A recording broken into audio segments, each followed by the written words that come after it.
Welcome to the Shade Chronicles, an anthology-style podcast featuring short works of fiction and serial prose, specifically with a sci-fi and horror flavor.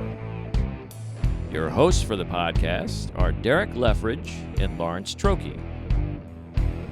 Hi, this is Derek Leftridge, and I would like to welcome you to the Shade Chronicles. Hi, this is Lawrence Trokey, and I also want to welcome you and thank you for spending your time with us. Let's get started with our first story.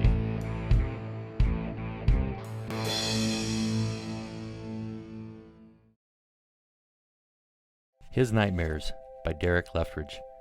What the hell was that? I say to myself while slowly regaining consciousness and realizing it's the same thing that always happens. You can set your watch by it as my sleep is disturbed, and here I go, waking up violently again in bed, trying to catch my breath while disoriented and looking in all directions in the blackness of the room.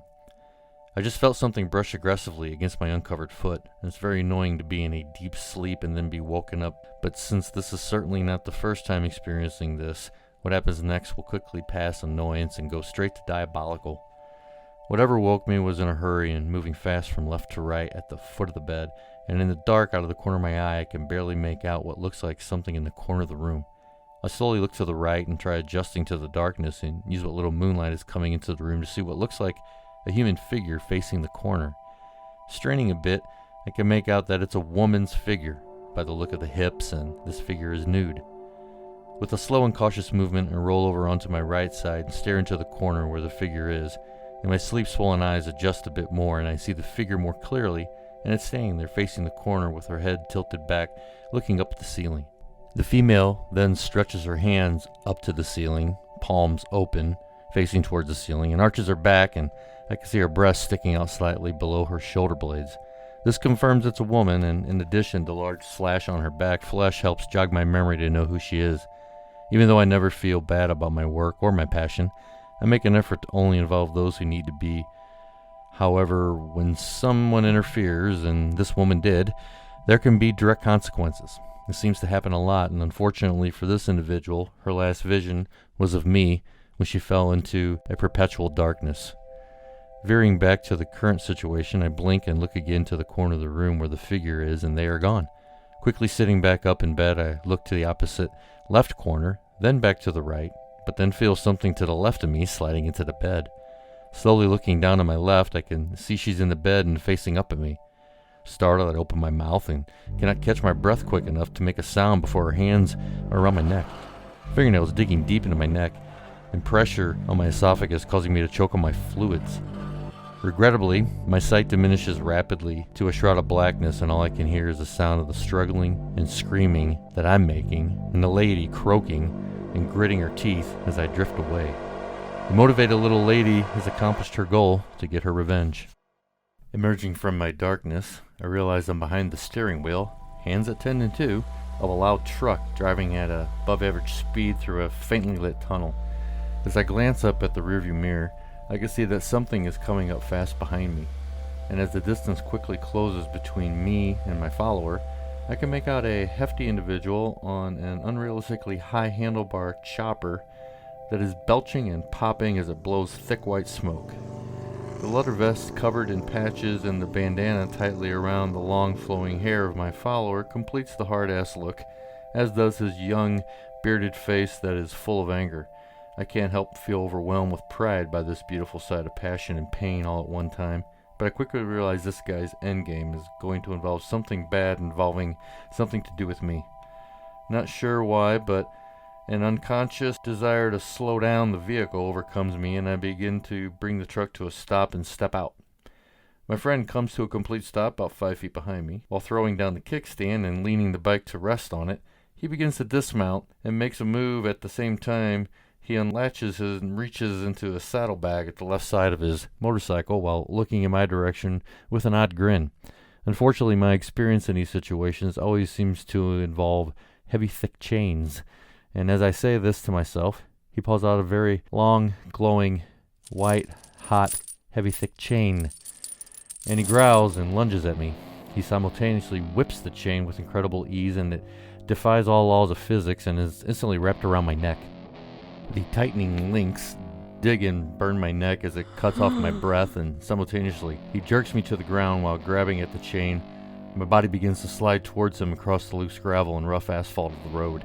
I reach up with both hands, and through white-hot burning pain, I loosen the chain slightly and manage a quick gulp of air, but he is already crouching above me, and we are now face to face. In a feeble attempt at defense, I reach up to gouge his eyes, but the problem is there are none there, and I realize that was my doing earlier today. He laughs at my attempt, and a thick stream of slobber from his rotting mouth drips onto my cheek. The smell is wretched, and I begin to feel the bile rising from my stomach up into my throat as my system begins to work in reverse.